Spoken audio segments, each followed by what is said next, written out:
Assalamualaikum warahmatullahi wabarakatuh. Bismillah, alhamdulillah, la haula wa la quwata illa billah, amma ba'du.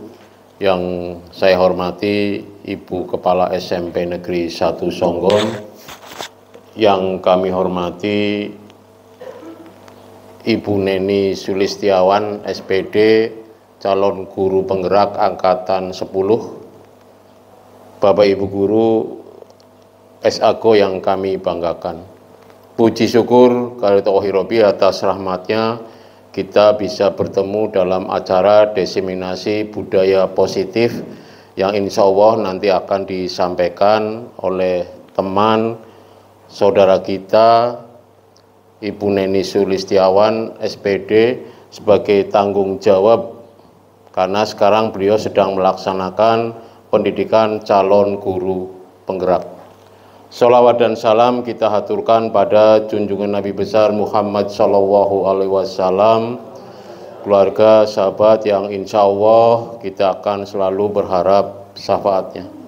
Ibu Kepala Sekolah, Ibu Neni, teman-temanku yang berbahagia, ini merupakan kebanggaan pada keluarga SAGO karena salah satu dari keluarga kita sekarang sedang melaksanakan pendidikan calon guru penggerak.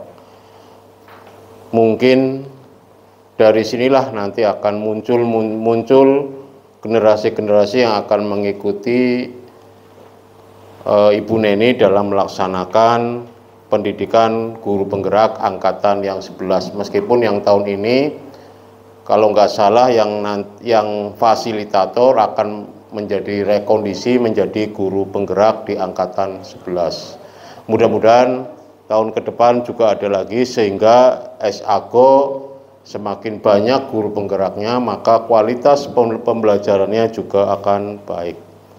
Marilah kita buka acara ini dengan bersama-sama mengucap basmalah. Terima kasih atas bacaan basmalah tadi, semoga bisa dilancarkan. Selanjutnya kepada Ibu Kepala Sekolah untuk memberikan sekapur sirih kepada kita semua, wabil khusus kepada Ibu Neni agar bersemangat di dalam melaksanakan diseminasi. Kepada Ibu Tati MPD dipersilahkan.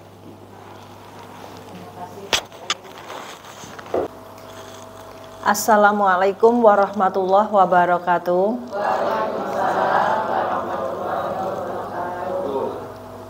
Bapak Ibu yang berbahagia dan wabil khusus Bu Neni Sulistiawan SPD, calon guru penggerak angkatan 10, anggota dari Kombel SAGO.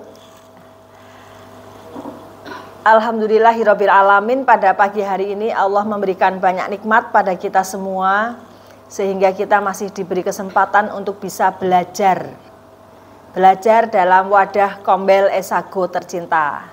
Ya Bapak Ibu, dan alhamdulillah juga pada hari ini teman kita Ibu Neni akan mendiseminasikan apa yang sudah beliau pelajari dalam PMM dan sekaligus merupakan salah satu tugas dari pendidikan guru penggerak. Pada hari ini nanti Bapak Ibu akan belajar bersama-sama dengan Bu Neni, akan mengenal tentang disiplin positif sesuai dengan temanya, budaya positif, di mana budaya positif ini di PMM masuk dalam judul sendiri apa? Top ada, oh berarti bukan disiplin positif, lain. PMM namanya disiplin positif. Iya, benar. Oh begitu, berarti yang diseminasikan ini dari pendidikan guru penggerak kemarin tentang budaya positif. Tetapi kalau berhubungan dengan di PMM-nya disiplin positif ya. Di dalamnya ada disiplin positif. Oh begitu, berarti disiplin positif bagian dari budaya positif. Nah ya Bapak Ibu, sama saya juga ternyata belum paham. Yang jelas di PMM itu memang ada disiplin positif. Kebetulan saya sudah mengikuti, tinggal aksi nyatanya seperti biasa Bapak Ibu, koleksi untuk menyelesaikan aksi nyata yang masih banyak kekurangannya. Nggih, Bapak Ibu. Nah, pada hari ini nanti silakan semuanya memperhatikan dalam waktu 60 menit, durasinya 60 menit. Gitu. Sehingga Bapak Ibu semuanya bisa memahami dengan baik tentang budaya positif, tentang disiplin positif juga, serta bisa menerapkan pada murid-murid semuanya. Karena pada intinya dengan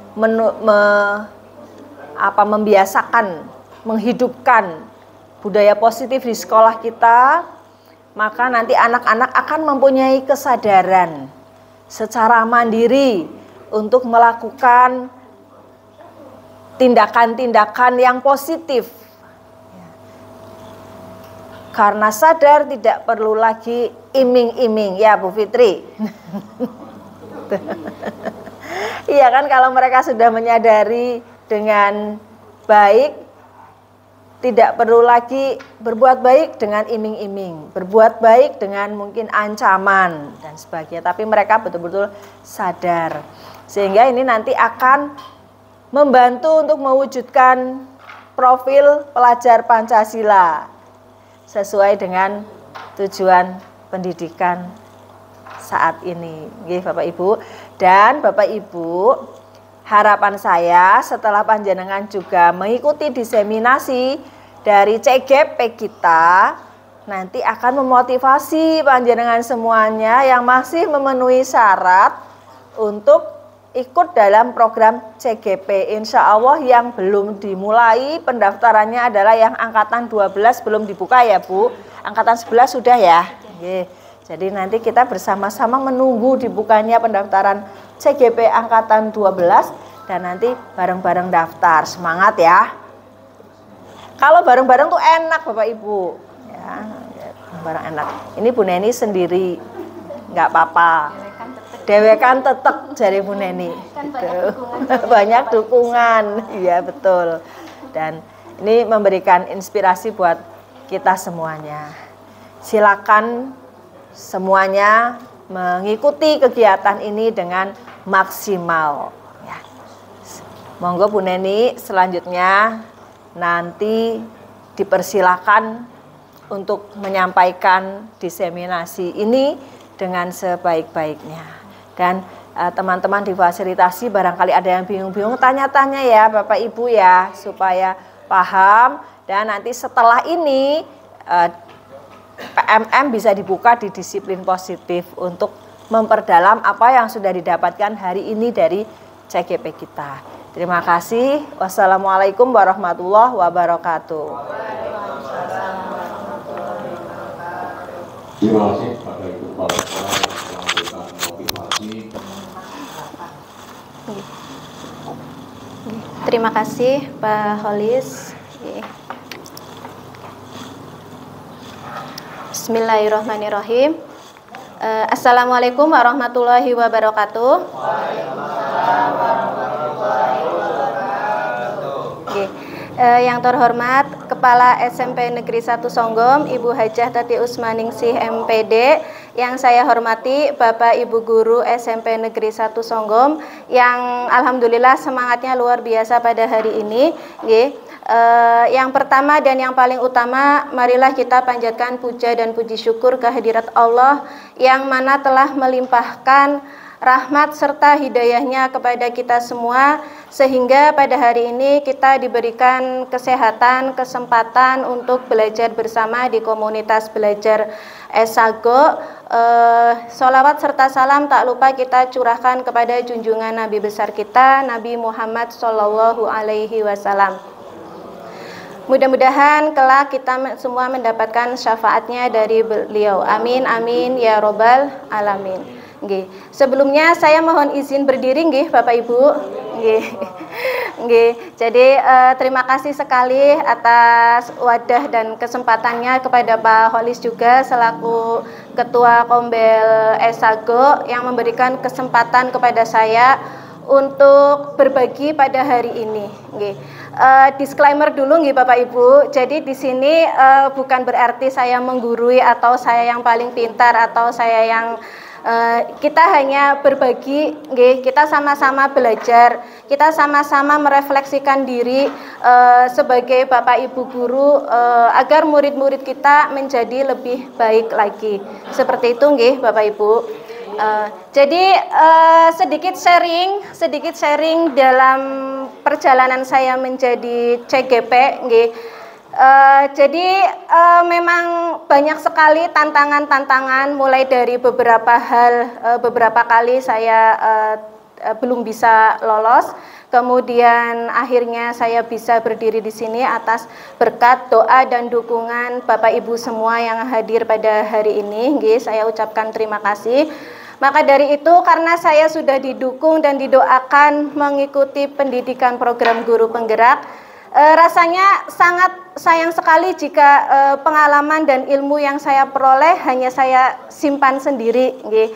Maka dari itu mohon izinkan pada hari ini saya berbagi pengalaman pembelajaran dalam modul-modul pendidikan guru penggerak. Jadi memang seperti yang tadi disampaikan Ibu, bahwa budaya positif itu ada di modul PMM sebenarnya, nggih Bapak Ibu. Bentuknya itu disiplin positif, segitiga restitusi. Pada pertemuan sebelumnya juga sempat kita belajar bersama, nggih, yang disiplin positif, segitiga restitusi. Nah, di modul pendidikan guru penggerak ini nanti akan lebih pendalamannya lebih luas lagi, lebih banyak lagi, faktor-faktor budaya positif itu apa saja, konsep-konsepnya, dan semuanya nanti kita belajar bersama, begitu Bapak Ibu. Oke. Baik, saya mulai dari tujuan pendidikan. Oke. Seperti yang kita tahu bahwa tujuan pendidikan menurut Ki Hajar Dewantara, oke, tujuan pendidikan adalah menuntun segala kodrat yang ada dalam diri anak. Jadi menuntun, nggih Bapak Ibu, bukan menuntut. Ya. Jadi mungkin bisa dibedakan antara menuntun dan menuntut.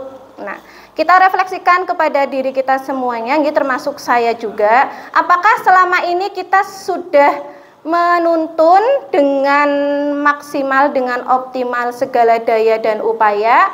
Bagaimana Bapak Ibu? Sudah berusaha sebaik mungkin, nggih, menuntun. Kemudian menuntun segala kodrat yang ada pada anak-anak agar mereka dapat mencapai keselamatan, kebahagiaan yang setinggi-tingginya, baik sebagai manusia maupun sebagai anggota masyarakat. Nah, oleh sebab itu pendidik itu hanya menuntun hidup kekuatan kodratnya yang ada pada anak. Itu. Maka dari itu kita sebagai pendidik perlu mengetahui apa sih bakat, potensi, kebutuhan, kekuatan pada dalam diri anak tersebut, begitu. Nggih Bapak Ibu, ini saya sampaikan juga bahwa sebenarnya budaya positif materi ini tidak hanya kita terapkan kepada anak didik kita di sekolah, nggih Bapak Ibu. Tapi jujur saya juga sebagai seorang ibu di rumah, nggih, dan saya yakin Bapak Ibu semua juga orang tua yang hebat, dapat pula menerapkan budaya positif ini dalam kehidupan sehari-hari di rumah, begitu. Jadi bukan hanya untuk murid kita, tapi juga untuk anak-anak kita di rumah, seperti itu. Oke. Kemudian apa sih budaya positif itu?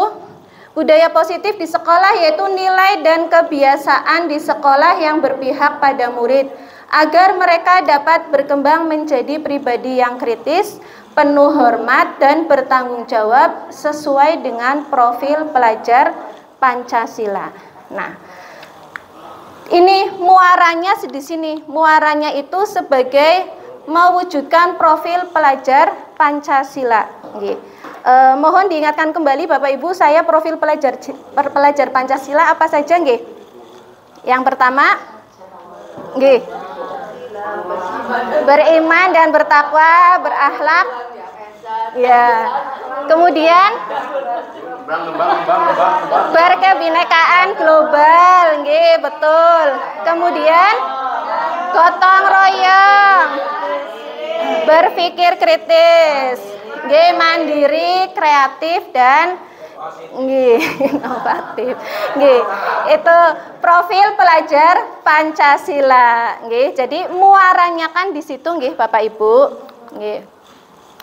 Kemudian nah ini profil pelajar Pancasila, nggih. Jadi profil pelajar Pancasila yaitu beriman dan bertakwa kepada Tuhan Yang Maha Esa dan berakhlak mulia, mandiri, gotong royong, berkebinekaan global, bernalar kritis dan kreatif, seperti itu, nggih.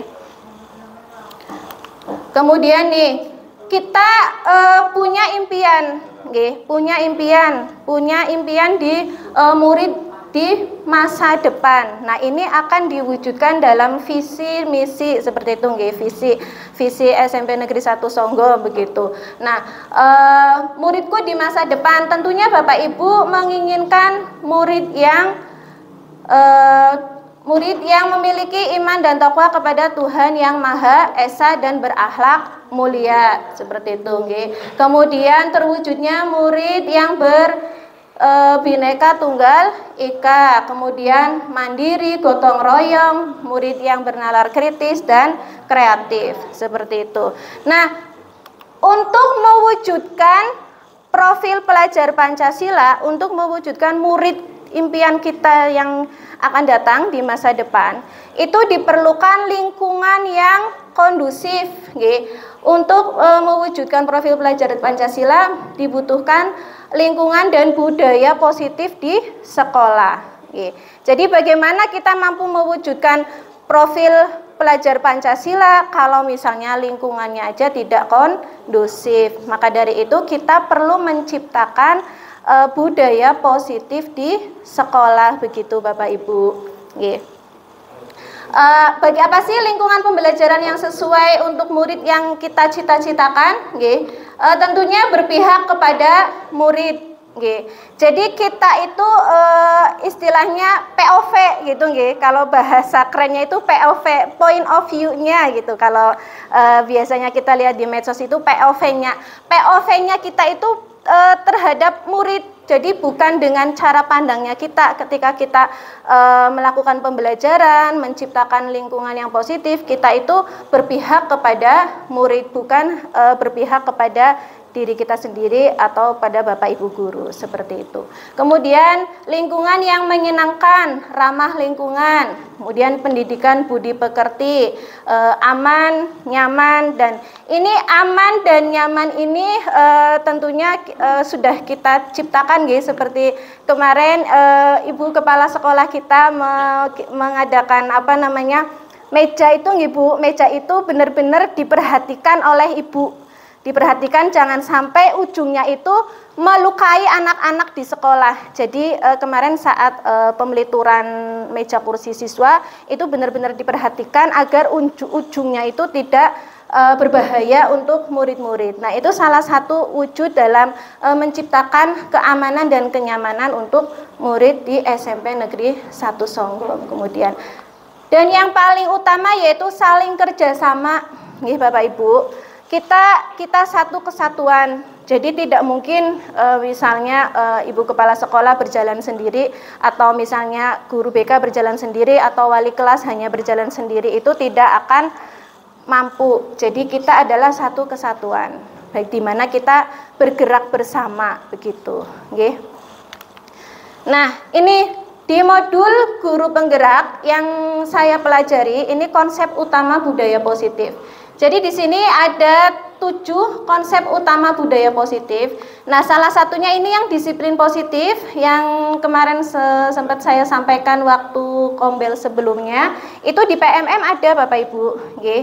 Jadi nanti bisa dipelajari PMM, dan nanti insya Allah saya bagikan juga modul-modul yang ada di guru penggerak untuk bisa dipelajari Bapak Ibu semua, nggih, karena saya di sini kan membawa nama SMP Negeri 1 Songgom, jadi saya juga wajib membagikan, nggih, wajib membagikan apa yang saya peroleh, begitu, nggih. Jadi yang pertama yaitu perubahan paradigma belajar. Yang kedua disiplin positif, kebutuhan dasar manusia, motivasi perilaku manusia, restitusi. Ini restitusi juga salah satunya ada di PMM, nggih Bapak Ibu. Mungkin yang sudah menghijaukan PMM sudah mempelajari restitusi, begitu. Kemudian keyakinan kelas, nggih. segitiga, kemudian segitiga restitusi. Nah, perubahan paradigma belajar. Bapak Ibu, dalam membangun budaya positif di sekolah, sekolah itu perlu menyediakan lingkungan yang positif, aman dan nyaman agar siswa mampu berpikir, bertindak dan mencipta dengan merdeka, mandiri dan bertanggung jawab. Oke. Disiplin sangat berkaitan dengan kontrol guru terhadap siswa. Nah, nanti kita juga akan membahas apa sih kontrol guru itu. Ada beberapa kontrol guru. Apakah selama ini kita sudah melaksanakan kontrol guru yang sudah sesuai atau belum? Nanti kita merefleksikan bersama-sama. Begitu. Nah, disiplin positif. Apa sih makna disiplin? Disiplin itu artinya belajar, Bapak Ibu. Jadi mungkin yang salah kaprah di kita semua itu disiplin itu kalau nggak disiplin berarti itu melanggar, seperti itu. Mungkin dalam salah kaprahnya kita tuh di situ. Padahal yang namanya disiplin itu ya masih belajar, begitu. Jadi ketika ada anak yang berbuat salah atau misalnya melanggar atau apa, itu mereka masih dalam proses belajar. Nah, tugas kita menuntun anak-anak tersebut, begitu. Oke. Kemudian disiplin adalah kemampuan memerintah diri sendiri. Oke. Memerintah diri sendiri dalam mengontrol dan menguasai diri untuk memilih tindakan yang mengacu pada nilai-nilai yang kita hargai dengan penuh tanggung jawab tanpa terperintah orang lain. Nah, nilai-nilai yang kita hargai adalah nilai-nilai kebajikan, sifat positif manusia yang merupakan tujuan mulia yang ingin dicapai, yaitu nilai-nilai dalam profil pelajar Pancasila. Lagi-lagi profil pelajar Pancasila. Nggih Bapak Ibu, karena memang itu adalah muaranya kita. Kita mengikuti pelatihan apa-apa, kita belajar di PMM, kita mengikuti pelatihan guru penggerak, itu semuanya muaranya itu untuk mewujudkan profil pelajar Pancasila. Nih, kebutuhan dasar manusia, kebutuhan realitas setiap orang berbeda-beda. Nggih. Bapak Ibu tentu punya kebutuhan masing-masing, nggih. Nggih. Kebutuhan setiap orang itu pasti berbeda-beda. Misalnya untuk saat ini saya butuhnya minum, misalnya.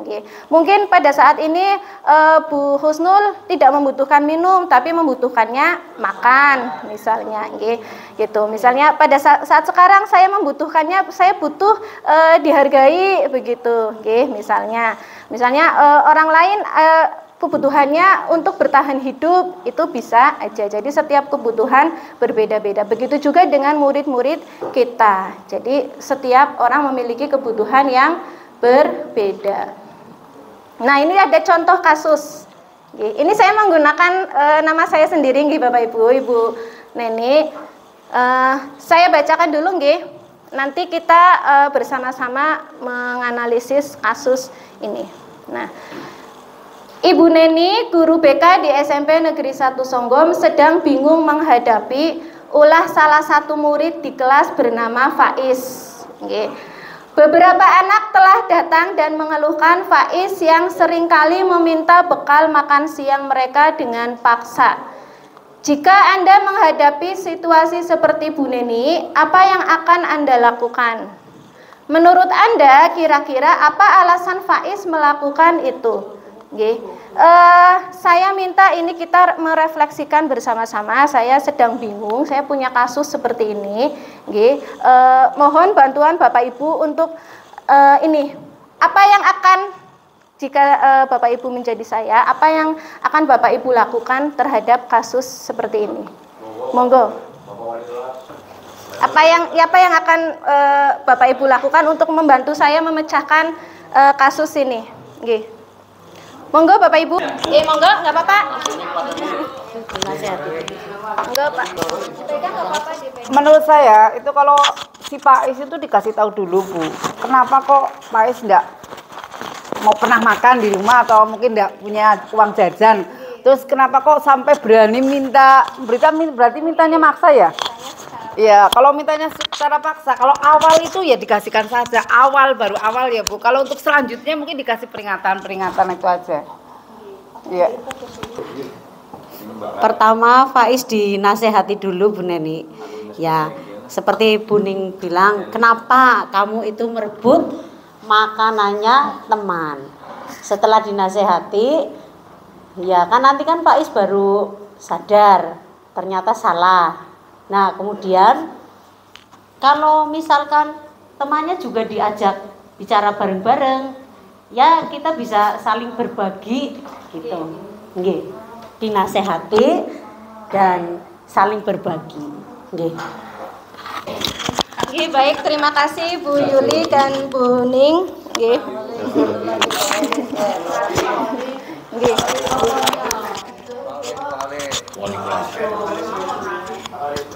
Jadi kalau dilihat dari pemaparan Ibu Neni itu sebenarnya ada dua yang akan kita lakukan. Yang pertama buat Bu Neni itu apa? Bagaimana? Itu kan pertanyaannya apa yang akan Anda lakukan gitu. Jadi yang pertama bagaimana kalau posisi kita itu sebagai Bu Neni gitu. Tentu saja kalau posisi kita sebagai Bu Neni adalah pemetaan masalah dulu. Jadi akan memetakan masalah sebenarnya ada apa. Nah, dari situlah nanti kita akan tahu alasan Faiz melakukan seperti itu. Nah, dari sinilah nanti akan ada pemecahan masalah. Pemecahan masalahnya apa? Apakah nanti Bu Neni akan memberikan subsidi makan gratis atau bagaimana, monggo dilakukan oleh Ibu Neni. Terima kasih. Luar biasa sekali, tepuk tangan buat Bapak Ibu semuanya gitu. Nggih. Luar biasa nggih. Terima kasih sekali Pak Holis, Bu Ning dan Bu Yuli nggih sudah memberikan masukan kepada saya nggih Bapak Ibu semuanya nggih juga terima kasih.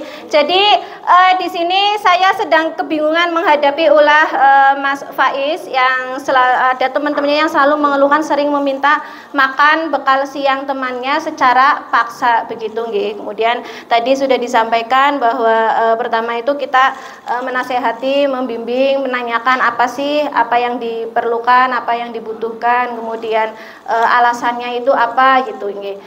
Tidak dengan langsung menghukum begitu nggih Bapak Ibu nggih. Tadi saya melihat dari refleksi teman-teman umpan balik Bapak Ibu tidak ada satupun yang langsung menghukum Faiz. Itu hebat sekali, luar biasa. Tepuk tangan buat kita semua nggih.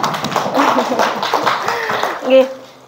Baik. Betul sekali Bapak Ibu. Jadi yang pertama dalam konteks penerapan disiplin positif, nggih, ini tadi ada masukannya bahwa Ibu Neni sebaiknya mencari tahu alasan Faiz melakukan tindakan tersebut agar mengetahui kebutuhan mana yang sedang berusaha dipenuhi oleh Faiz, nggih. Jadi ada 5 kebutuhan dasar manusia yaitu bertahan hidup, kemudian love and belong itu disayang, kasih sayang, kemudian kebebasan, kesenangan, dan kekuatan. Nah, ini tadi yang perlu kita gali lebih dalam ketika kita menghadapi beberapa anak.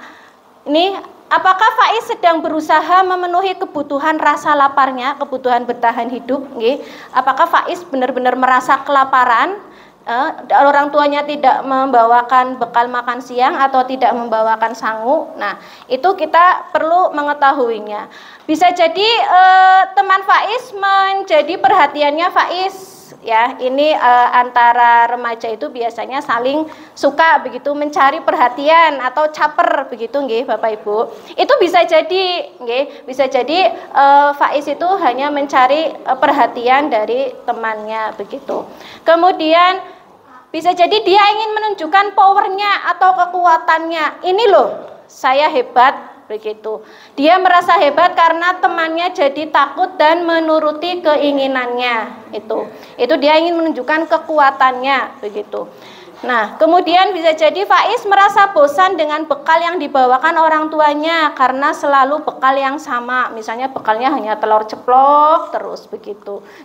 Dia ada temannya membawa misalnya nasi chicken, dia jadi ingin mencobanya tapi dengan cara yang tidak baik. Misalnya seperti itu. Ini kebutuhan kebebasan.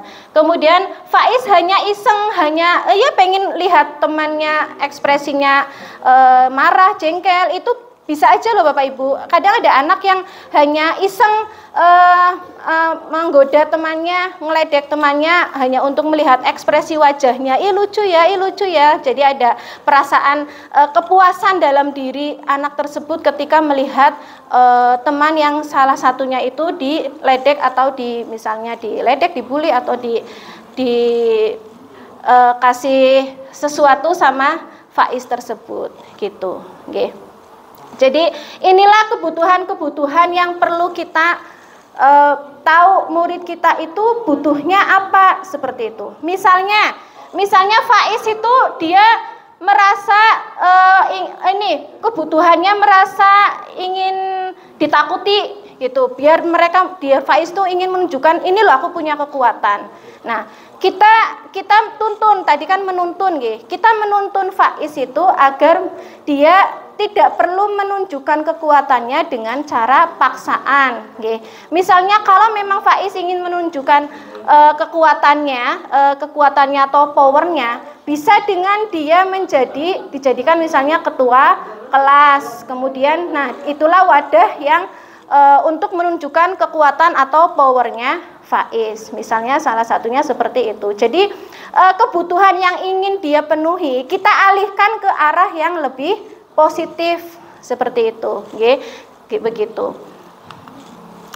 Nah, kemudian hukuman dan sanksi, ya. Jadi tadi saya melihat tidak ada yang melakukan hukuman langsung, tapi kita perlu mendalami dulu permasalahannya. Ini salah satu contoh juga sebenarnya sama tadi, hukuman dan konsekuensi atau sanksi.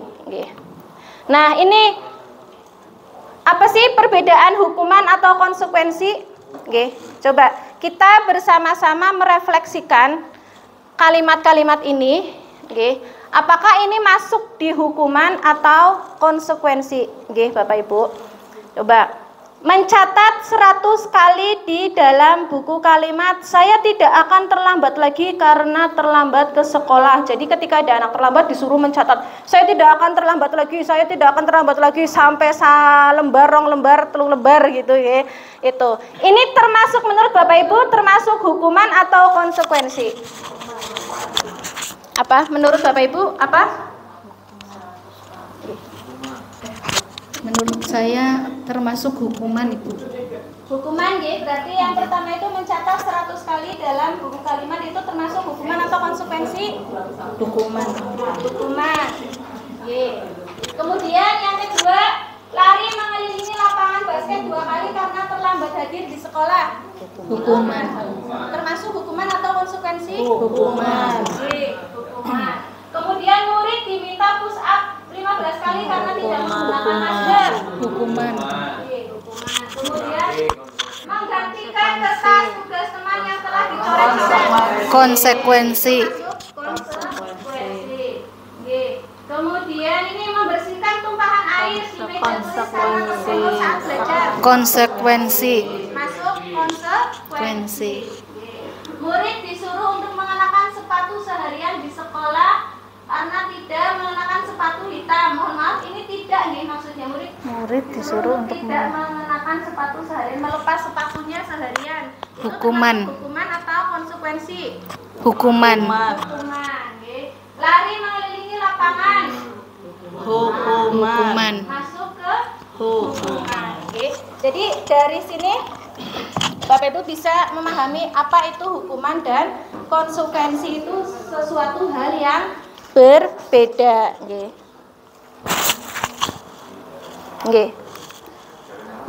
Betul sekali Bapak Ibu, ya. Ini masuk hukuman, kemudian konsekuensi menggantikan kertas tugas teman yang telah dicoret-coret itu termasuknya adalah konsekuensi, kemudian membersihkan tumpahan. Jadi perbedaan hukuman dan konsekuensi itu satu hal yang berbeda. Jadi kalau misalnya hukuman itu kaitannya dengan pelanggaran, sedangkan kalau konsekuensi itu karena dia telah mencoret mencoret tugas temannya, misalnya tidak sengaja, ya berarti konsekuensinya dia perlu mengganti. Atau misalnya dia nggak sengaja menumpahkan air di meja tulis karena tersenggol pada saat belajar, makanya dia perlu membersihkan. Itu adalah konsekuensi. Okay. Kemudian yang keempat yaitu teori motivasi perilaku manusia. Dia berperilaku itu dia memiliki motivasi, entah itu motivasi dari eksternal, internal, nggih Bapak Ibu. Jadi ini tujuan disiplin positif. Tujuan disiplin positif itu untuk menghargai diri sendiri. Saya akan menjadi orang yang seperti apa. Nah, ketika kita misalnya saya berangkat, ketika misalnya saya berangkat pagi. Saya berangkat Bapak Ibu, berangkat pagi. Itu kira-kira motivasinya apa? Berangkat sebelum jam 7. Itu motivasinya apa? Pinjer. Iya. Motivasinya pinjer. Nggih. Nggih.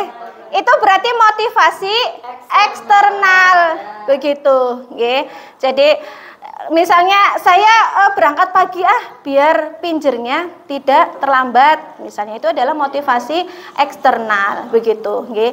Berbeda dengan misalnya Bu Yuli sering berangkat pagi. Saya berangkat pagi meskipun pinjer nggak pinjer, saya tetap berangkat pagi karena saya menghargai diri saya sendiri. Itu adalah motivasi internalnya, nggih. Karena saya sebagai seorang misalnya sebagai seorang ASN, jadi saya menghargai pekerjaan saya juga berusaha tepat waktu. Itu adalah nilai-nilai yang diyakini Bu Yuli misalnya, nggih. Itu adalah motivasi internal. Jadi tidak dengan embel-embel pinjer begitu Bapak Ibu, nggih. Nggih, itu.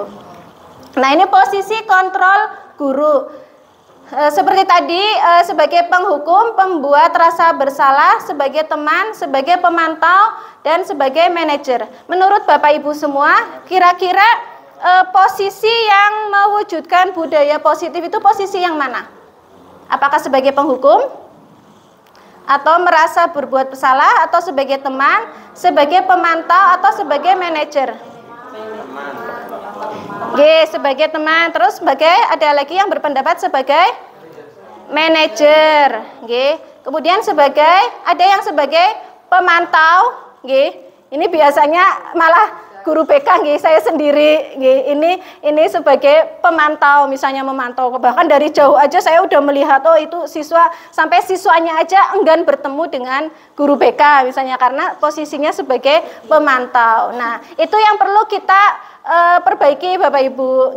Setelah saya mempelajari modul ini, ternyata posisi kontrol guru yang mewujudkan budaya positif menuju murid yang profil pelajar Pancasila itu adalah posisi yang sebagai manajer begitu. Jadi ketika kita menghukum siswa itu bukan merupakan salah satu budaya positif begitu, Bapak Ibu.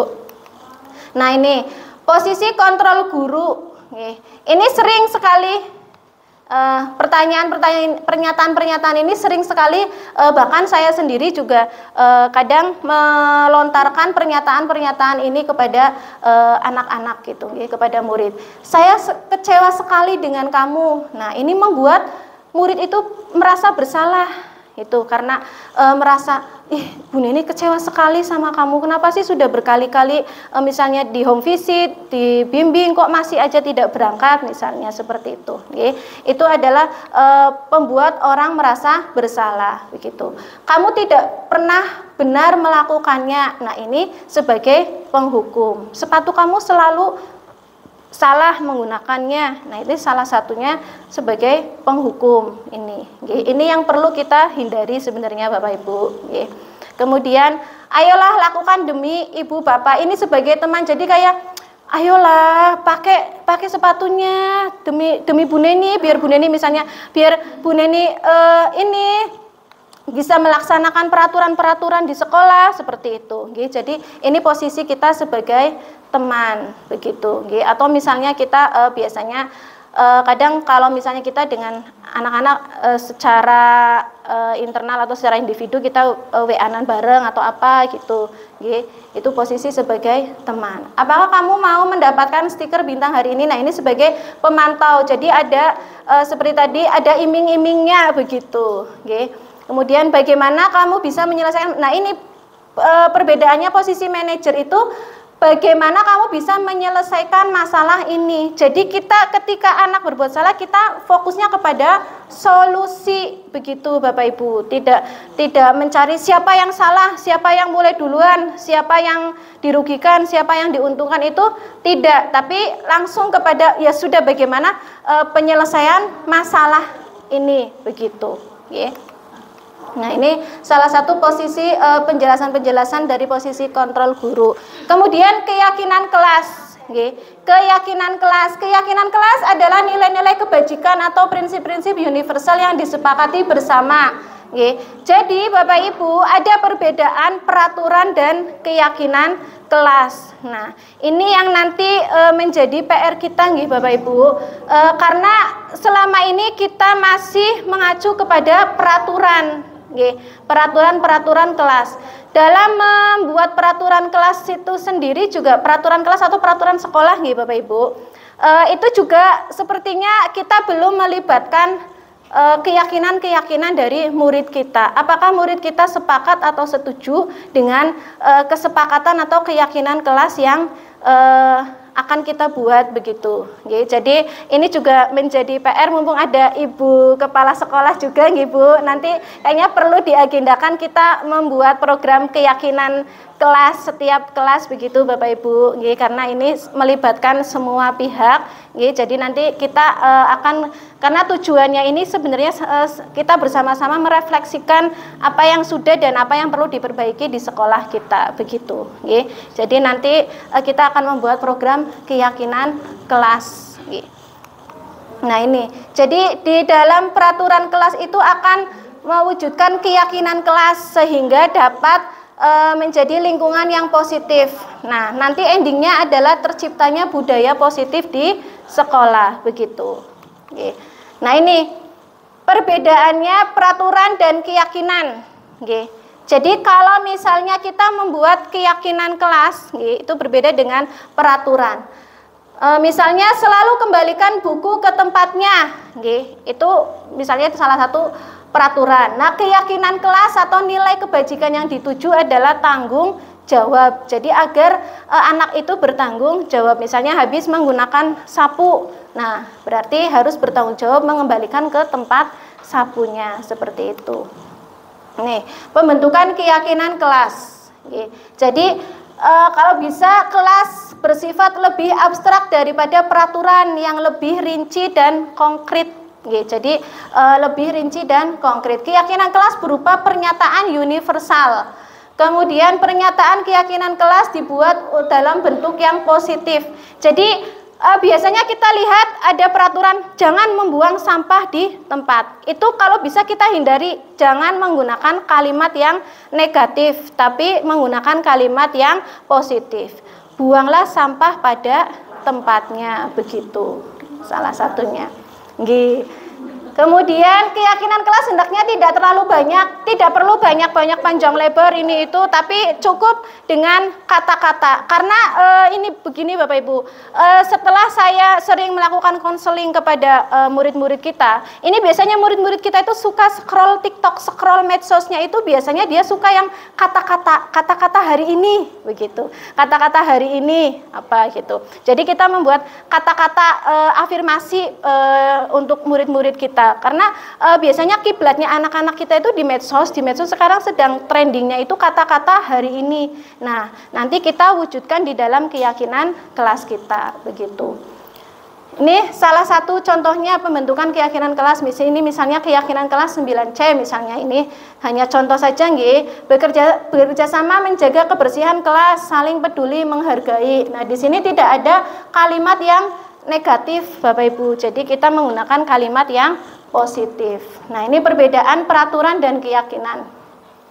Dilarang mencoret-coret meja dan bangku, itu peraturan. Nah, kita ubah menjadi keyakinan, ya, menjaga kebersihan meja dan bangku atau kursi misalnya. Kemudian dilarang berkelahi. Biasanya anak kita kalau dilarang malah dilakukan. Jadi kita ubah menjadi keyakinan saling menghormati, saling menyayangi begitu. Nah, ini kita ice breaking dulu nggih Bapak Ibu, biar nggak terlalu tegang. Biar nggak ngantuk. Seberapa ngapakah kita menggunakan bahasa apa Bapak Ibu? Bahasa ngapak. Coba saya ingin tahu seberapa ngapak sih Bapak Ibu Sago? Ya, ini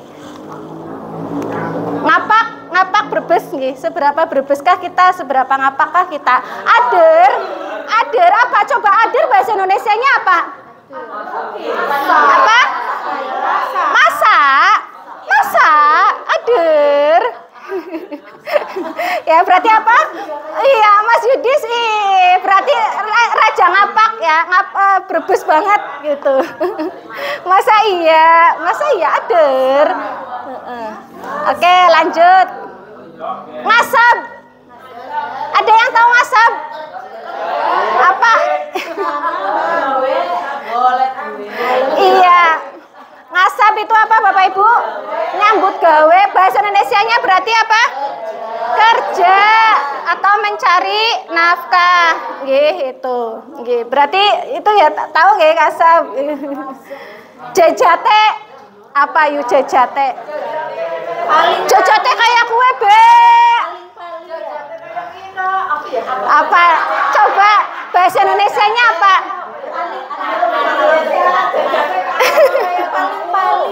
Paling jejate kayak kue be. Iya, cuma hanya itu ya, hanya itu jejate ya. Keder ya. Kadang iya keder. Jejate kayak kue be. Iya. Jejate nggih. Telawungan apa? Iya. Betul. Telawungan, jemuran. Ya. Betul. Telawungan. Nambah kerupuk. Telawungan.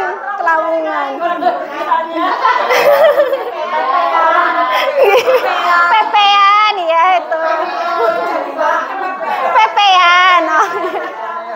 Telawungan. Ya berarti ada yang tahu juga telawungan bahasa ngapak bahasa ngapak. Jogan.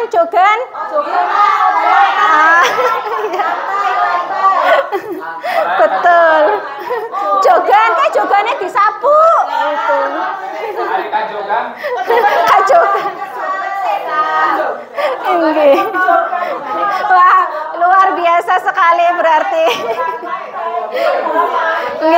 Nah, ini biasanya bahasa-bahasa ini sering dulu waktu kita kecil mungkin sering kita mendengar, tapi sekarang kayaknya jarang sekali gitu nggih. Makanya ini kita menggunakan seberapa ngapakah kita gitu.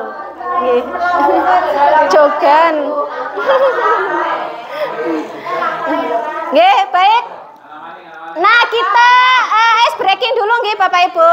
Nggih, biar teropa-opah. Nggih, ada yang suka opa-opah Korea? Nggih. Nggih, mungkin iya, makanya ice breakingnya Korea gitu. Ini biasanya anak-anak juga suka menggunakan ice breaking ini karena dulu viral nggih, karena kita nggih. Pak Eko mohon dokumentasinya nggih. Kita play dulu. Mungkin bisa sambil duduk nggak Bapak?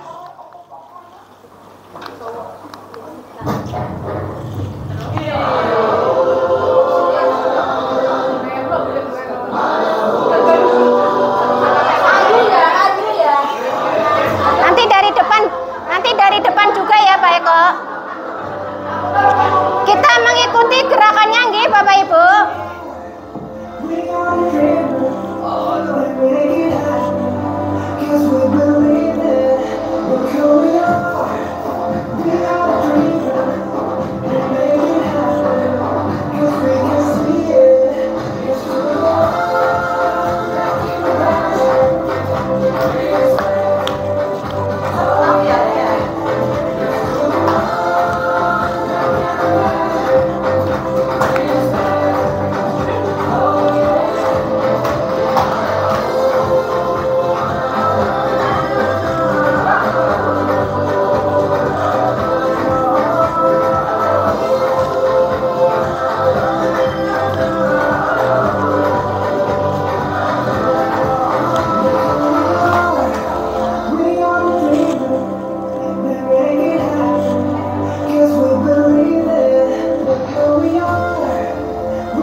luar biasa sekali.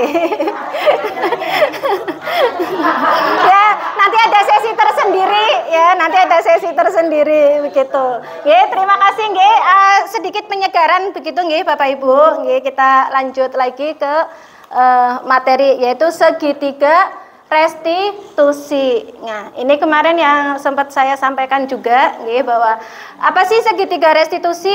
Adalah proses menciptakan kondisi bagi murid untuk memperbaiki kesalahan mereka, nggih, sehingga mereka bisa kembali pada kelompok mereka dengan karakter yang lebih kuat. Nah, melalui segitiga restitusi ini maka membantu murid menjadi memiliki tujuan. Seperti tadi yang kasus Faiz tadi, sebenarnya tadinya tuh bahkan anaknya sendiri kadang Faiz itu nggak tahu tujuannya apa. Oke. Nah, melalui segitiga restitusi ini kita merefleksikan murid kita Faiz agar dia tuh tahu tujuannya tuh apa, kemudian kebutuhan apa yang sedang dia penuhi. Kalau ternyata kebutuhannya yang dia pengen dianggap kuat atau power, berarti nanti kita mencarikan solusi terbaiknya. Misalnya Faiz dijadikan ketua kelas kalau memang dia ingin menunjukkan powernya begitu. Misalnya seperti itu, oke. Kemudian membantu murid untuk jujur pada diri sendiri dan mengevaluasi dampak dari kesalahan yang dilakukan. Nah, ini Bapak Ibu, ini yang menjadi terkadang anak itu melakukan kesalahan tapi dia tidak jujur ketika misalnya kemarin ditanya, misalnya kemarin yang terakhir itu saya menangani anak yang merusak mainan sepeda begitu tanpa izin begitu nggih.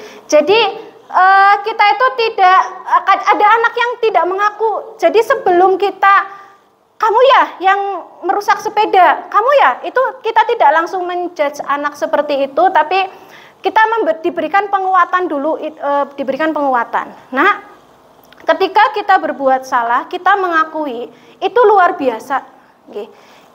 Kalian hebat. Kalau memang kalian berbuat salah, mengakui itu berarti artinya kalian mau berubah. Tapi kalau kalian berbuat salah tetapi masih mukir atau masih tidak mengakuinya, itu justru kalian membuat kesalahan yang kedua kali begitu. Ketika anak diberikan penguatan seperti itu, akhirnya apa? Yang tadinya, kok aura bu, enggak bu, saya enggak ini. Akhirnya dia siapa yang memainkan sepeda tanpa izin sampai merusak misalnya. Akhirnya dia mengakuinya, iya bu, saya bu, itu.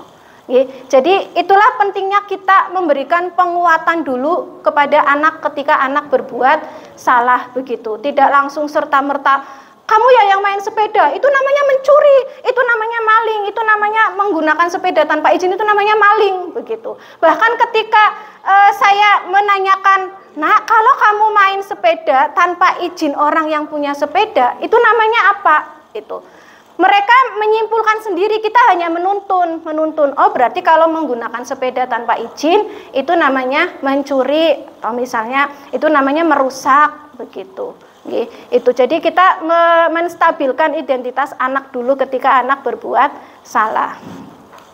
Nah, ini segitiga restitusi, yaitu validasi tindakan yang salah. Yang pertama itu menstabilkan identitas, kemudian menanyakan keyakinan. Nah, ketika misalnya kalau mencuri misalnya tadi kan anak itu menjawabnya kalau menggunakan sepeda tanpa izin itu namanya kan mencuri, tidak mencuri hak orang lain seperti itu. Nah, kalau misalnya seperti itu menurut kamu baik atau tidak? Kita tanyakan ke anak, dikembalikan gitu.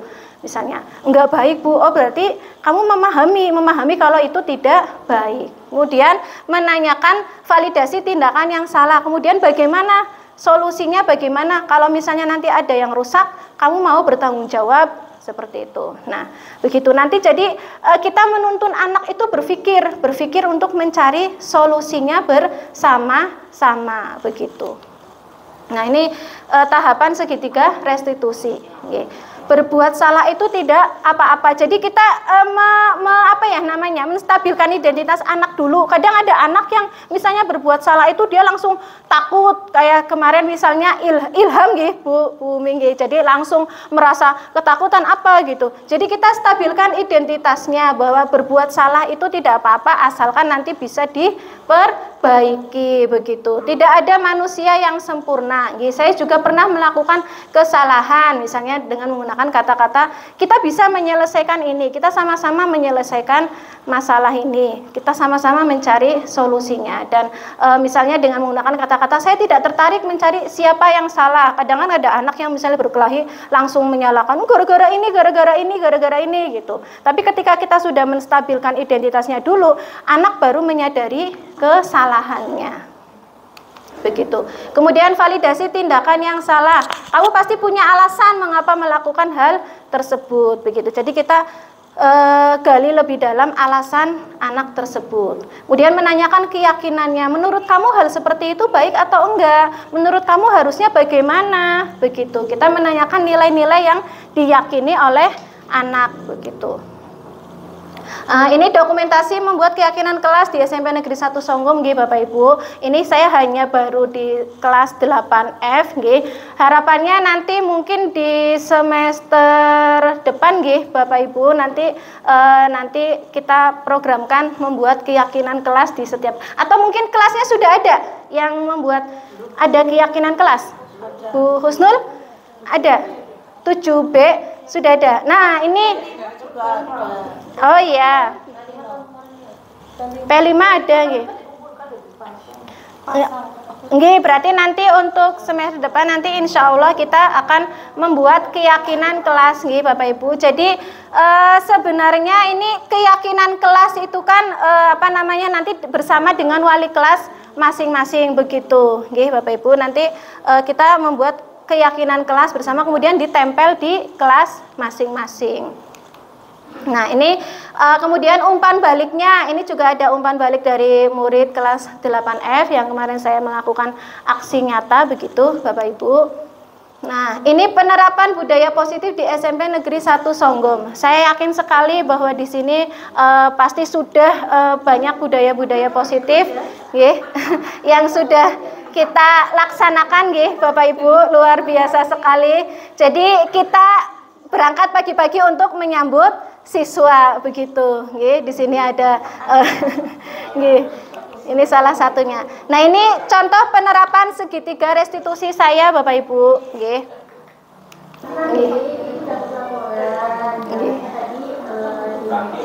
Nggih, Rahikul. Suaranya terdengar mboten nggih?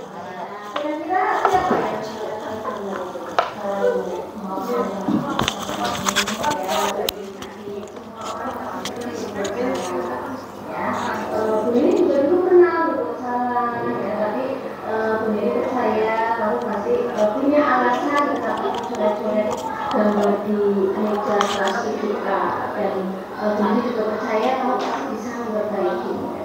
Ya, kenapa? Mas Raffi kenapa? Saya tidak mau memakai dari kita, saya suruh.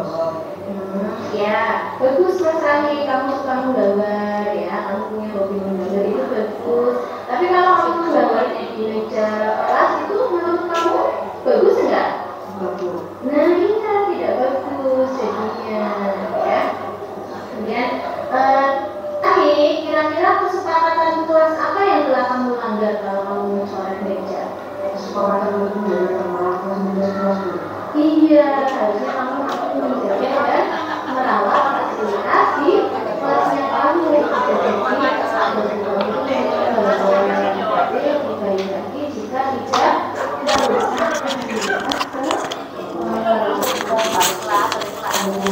menurut kamu kesepakatan menjaga dan merawat fasilitas itu penting nggak? Apa pentingnya buat kamu apa? Iya.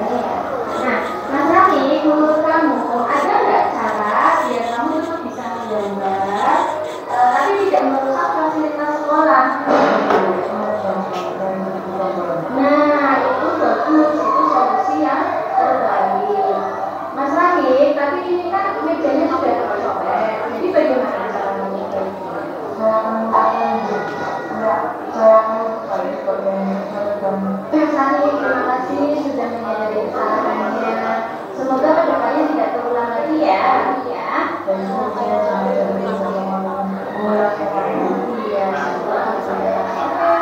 Sekarang silakan boleh kembali ke awal untuk belajar.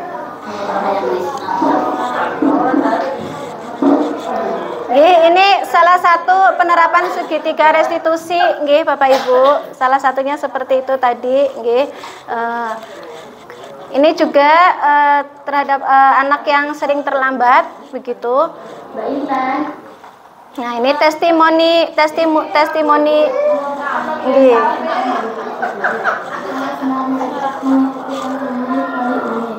Dan diajak mencari tempat bersama di pulau. Dan saya memperbaiki diri saya untuk datang lebih awal dari kemarin. Nah, oke, thank you, nggih. Terima kasih sekali Bapak Ibu. Nggih, tepat waktunya nggih. Nggih, terima kasih sekali atas perhatiannya, nggih. Ini kita hanya merefleksikan bersama nggih Bapak Ibu. Monggo Bapak Ibu ada pertanyaan atau nanti saya juga minta umpan balik dari Bapak Ibu testimoninya begitu. Nggih. Terima kasih Bu Neni yang telah menyampaikan pemaparannya luar biasa. Ternyata menjadi guru harus sabar sekali kalau dilihat dari pemaparan tersebut baik yang disampaikan oleh Bu Neni. Jadi saya dengan Pak Su sudah termasuk, Pak Safi tidak termasuk.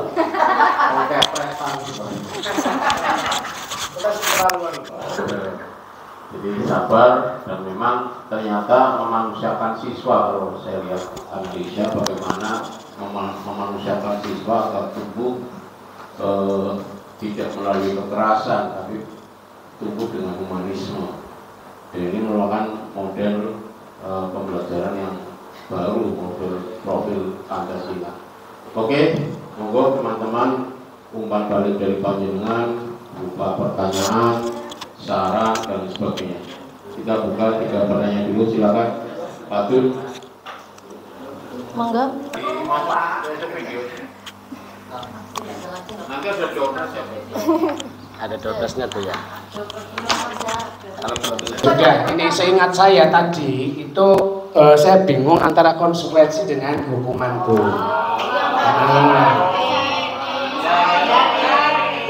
Udah terus ada.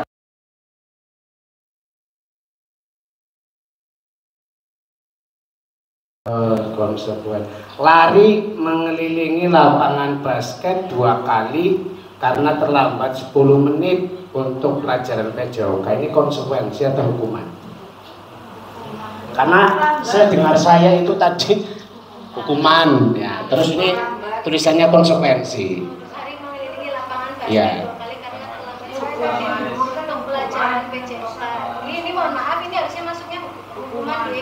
Kalau menurut saya bisa konsekuensi, bisa hukuman Bu. Menurut saya. Kalau hukuman itu mungkin sebelumnya belum tidak dikasih tahu. Tapi kalau konsekuensi mungkin guru olahraganya sudah dikasih tahu dulu ini. Iya begitu. Jadi menurut saya bisa konsekuensi, bisa hukuman. Kemudian ini yang budaya yang di SMP 1 Songgong ini. Apa ini saya tanya sama ibu, apa langkah ibu ketika melihat anak ketika ulangan ya, ulangan harian atau mungkin ulangan semesteran itu kan sering sekali ya Bu ya, ini budaya mungkin 100% pada menurun. Apa langkah ibu ketika melihat itu? Kemudian apa langkah ibu ketika melihat guru yang membiarkan anak itu menurun? Itu aja Bu. Iya, mencontek. Ya, iya. Terima kasih. 2 pertanyaan sekaligus untuk konfirmasi berkaitan dengan konsekuensi dan hukuman. Nanti ibu ini bisa membedakan antara konsekuensi dan hukuman. Mau dijawab ada lagi? Kalian saja juga bertanya, nanti biar sekalian, monggo kalian ibu. Monggo. Ada lagi? Ibu-ibu? Kalau tidak ada dijawab dulu Bu Nini, Nggih. teman-teman sedang merumus pertanyaan. Monggo. Nggih, baik, terima kasih. Nggih. Terima kasih Pak Dul atas umpan baliknya nggih Bapak Ibu. Jadi memang hukuman dan konsekuensi yaitu tadi yang saya sampaikan antara peraturan dan keyakinan atau kesepakatan kelas. Itulah mengapa pentingnya kita membuat kesepakatan atau keyakinan. Jadi sebenarnya arah ke depannya itu saya juga ingin membuat kesepakatan keyakinan. Jadi peraturan itu kita kesepakatan dan keyakinan kelas begitu.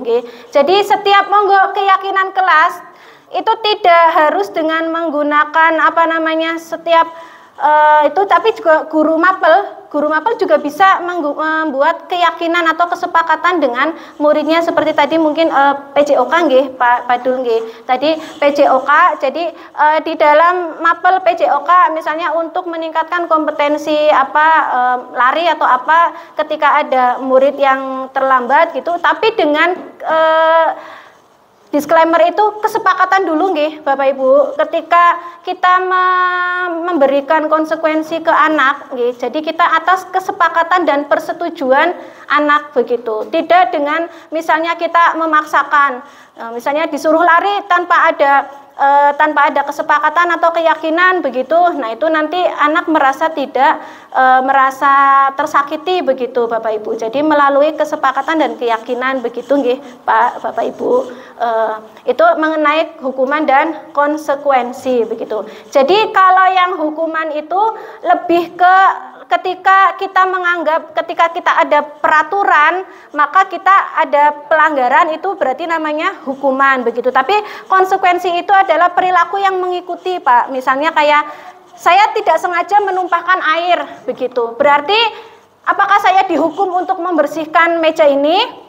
Kan tidak nggih, berarti konsekuensi karena saya menumpahkan air, jadi saya konsekuensinya adalah harus membersihkan meja ini misalnya seperti itu. Jadi kalau konsekuensi itu perilaku yang mengikuti dari tindakan yang misalnya saya menumpahkan atau saya misalnya mencoret-coret tidak sengaja seperti tadi Rahik itu mencoret-coret, konsekuensinya itu ya dia harus memperbaiki meja tersebut. Itu aja atas kesepakatan bersama begitu.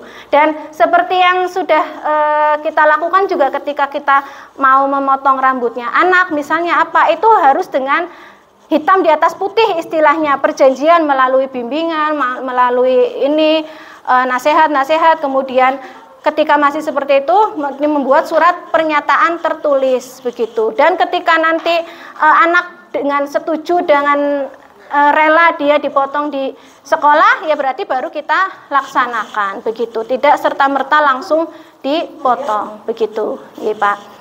Kemudian tadi yang kedua mencontek nggih. Berarti yang mencontek, budaya mencontek nggih. Baik, budaya mencontek. Mencontek itu kita menguatkan keyakinan anak dulu.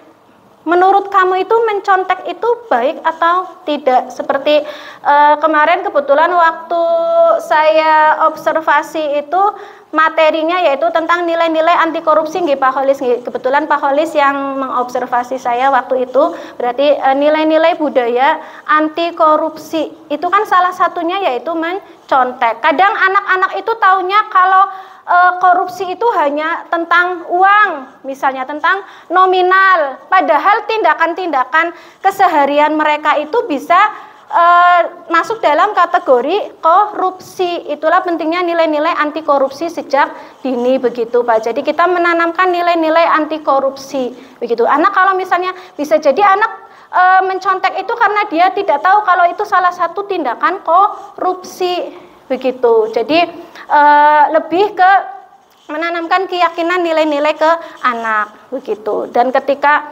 anak itu menyadari bahwa itu salah satu tindakan korupsi, nggih, pasti anak saya tidak akan melakukan korupsi seperti itu. Kemudian kepada Bapak Ibu guru yang hanya membiarkan, ini himbauannya juga mungkin nanti kembali kepada diri kita semua, Bapak Ibu, bahwa kita apa sih tindakan kita seperti yang tadi ketika kita berangkat hanya menggunakan kita berangkat itu motivasinya hanya untuk pinjer. Nah itu adalah kenapa kalau misalnya kita itu adalah motivasi eksternal kita, nilai-nilai yang kita yakini. Jadi kalaupun kita tidak ada pinjer ataupun ada pinjer, kita memang harusnya memang berangkat pagi. Nah itu kembali ke keyakinan Bapak Ibu guru begitu. Kalau memang perlu menindaklanjuti anak-anak yang seperti itu, monggo ditindaklanjuti. Mungkin itu, atau mungkin ada sharing atau diskusi dari Bapak Ibu yang lain, monggo. Ternyata luar biasa, diskusi ini menarik dan ini menjadi beban kita. Ternyata tidak semudah yang kita bayangkan dalam penerapan pendidikan karakter di sekolah nih Bapak Ibu. Ketika tadi Bu Neni menyinggung bahwa berangkat kita karena pinjam, salah ya Bu ini ya? Salah.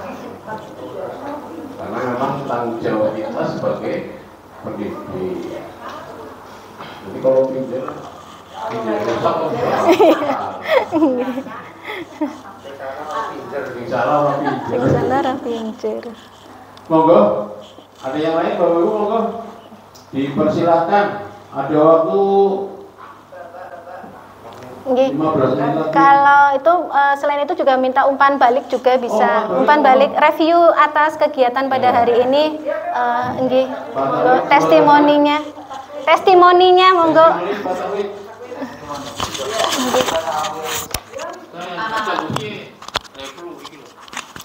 Monggo Pak. Pasang.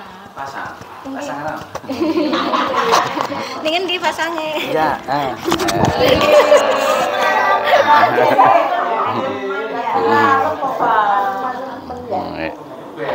Bes.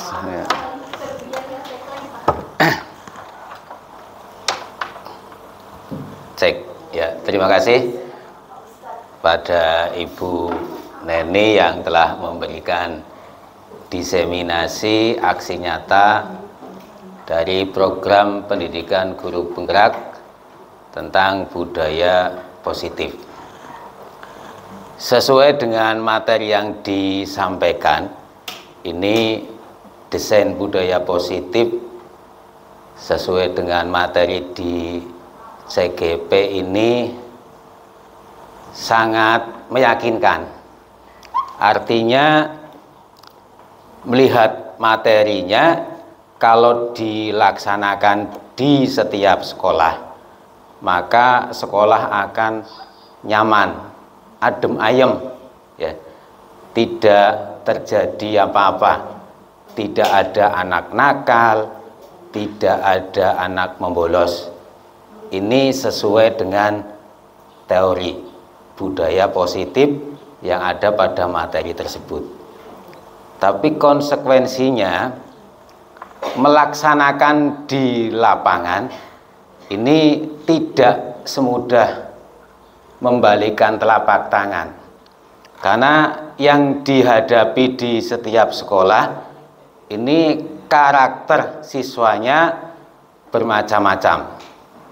Karena ada karakter siswa yang sudah campur baur dengan lingkungan di masyarakat.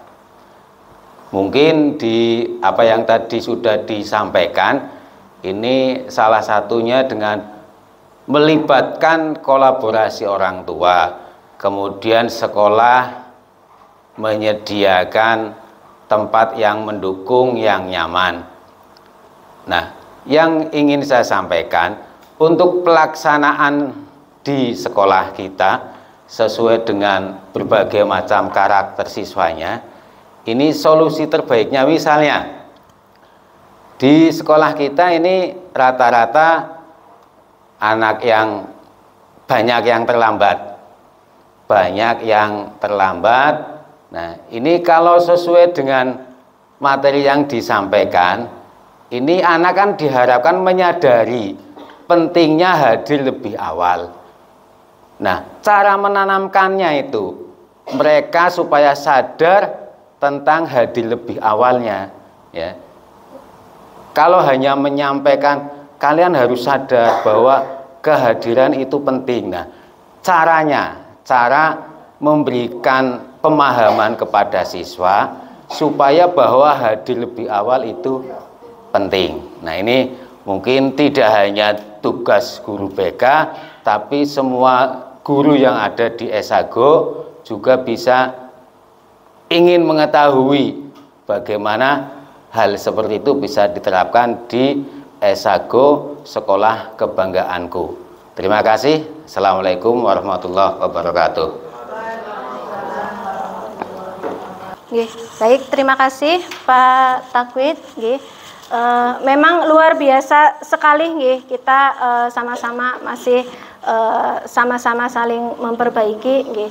Jadi anak-anak yang terlambat, Bapak Ibu, betul sekali, kita memang tidak bisa berdiri sendiri. Kita butuh kolaborasi dengan orang tua, dengan semua pihak, termasuk Bapak Ibu guru, wali kelas, guru mapel juga.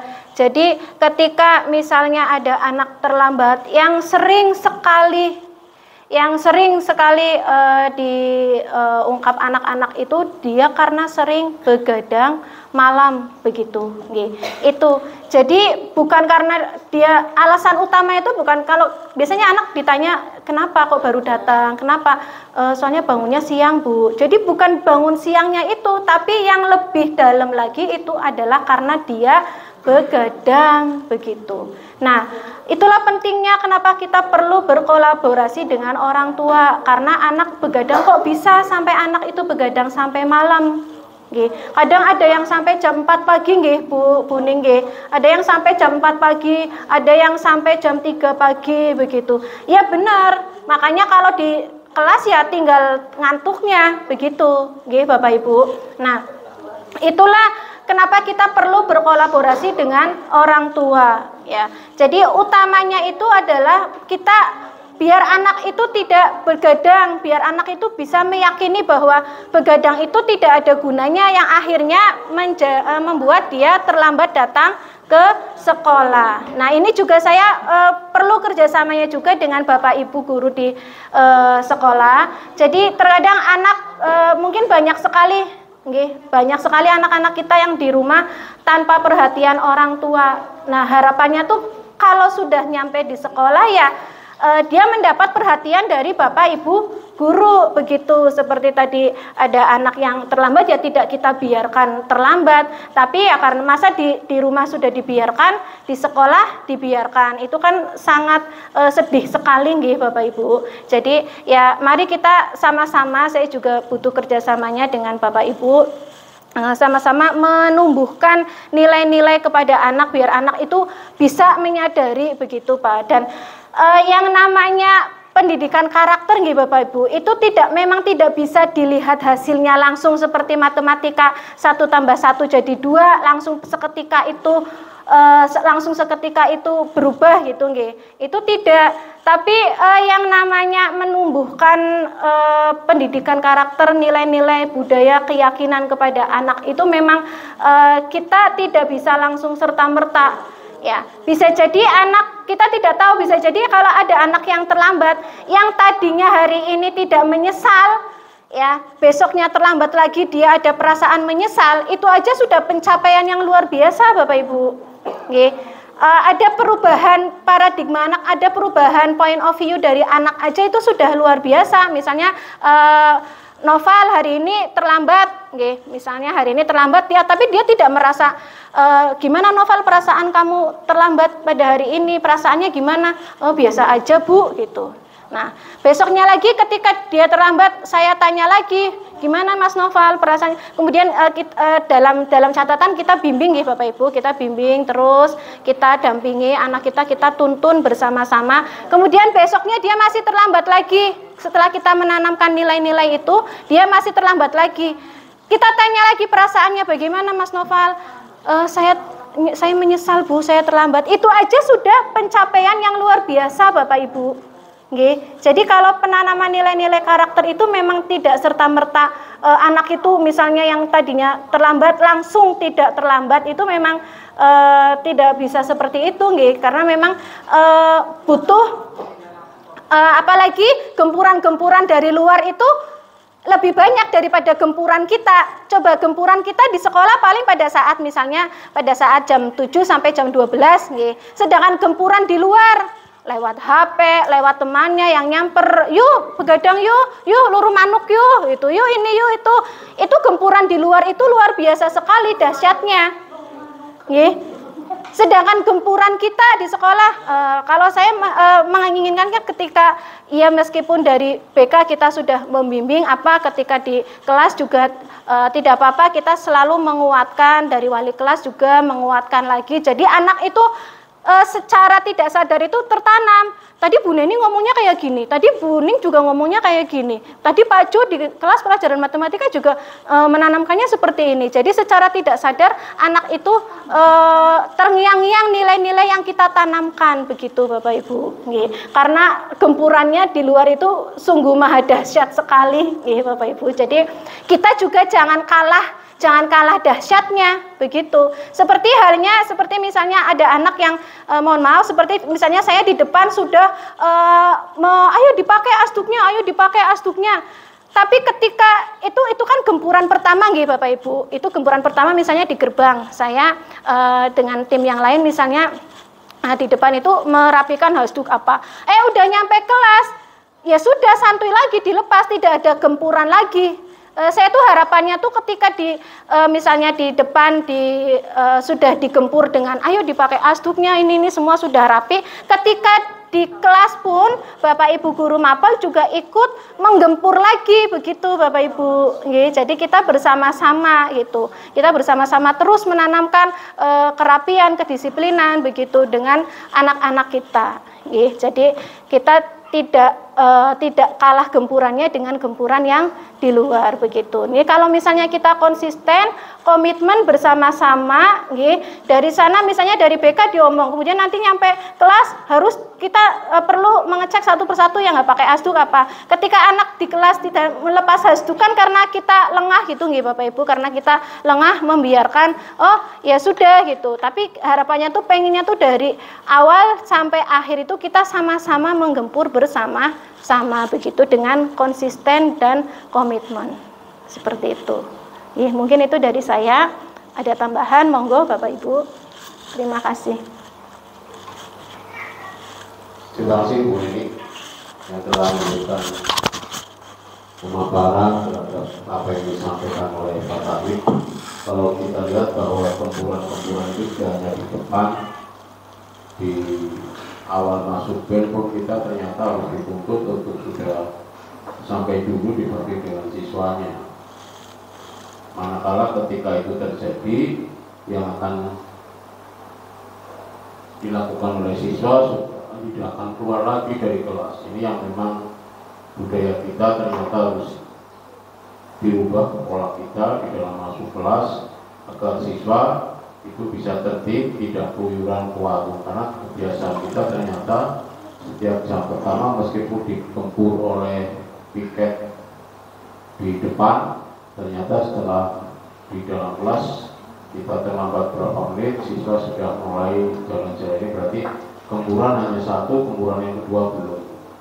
Inilah manfaat saat ini yang kita terima. Ternyata ada bahasanya tersurat teguran pada kita semua. Ternyata kalau memang mau baik semuanya, maka mulai dari awal. Kita tidak usah merasa tersindir karena memang kenyataannya seperti itu. Saya pikir ke depan kita akan lebih baik lagi dibanding tahun-tahun sebelumnya. Itu saja. Kita beri dulu kepada Ibu Neni Setiawan yang sudah luar biasa. Terima kasih Bapak Ibu. Yang biasa berikan pemaparan, semoga lancar Bu Neni. Terima kasih, amin. Teman-teman yang lain yang masih muda-muda, tidak ada posisi guru P3K, semuanya sama ASN. Kalau memang mau daftar ke CGP, monggo. ada peluang barangkali ke depan ada undang-undangnya. Kalau sertifikasi ada undang-undang, guru penggerak itu baru peraturan pemerintah. Bukan ya, bukan kita bukan, cukup saja. Angkatan tua orang kuman ini. Itu saja, terima kasih. Bupati Kampung Sater pilih kaula lepas ngapunten. Wabillahi taufiq wal hidayah. Assalamualaikum warahmatullahi wabarakatuh. Waalaikumsalam warahmatullahi wabarakatuh. Silakan bonus makan bisa. Monggo.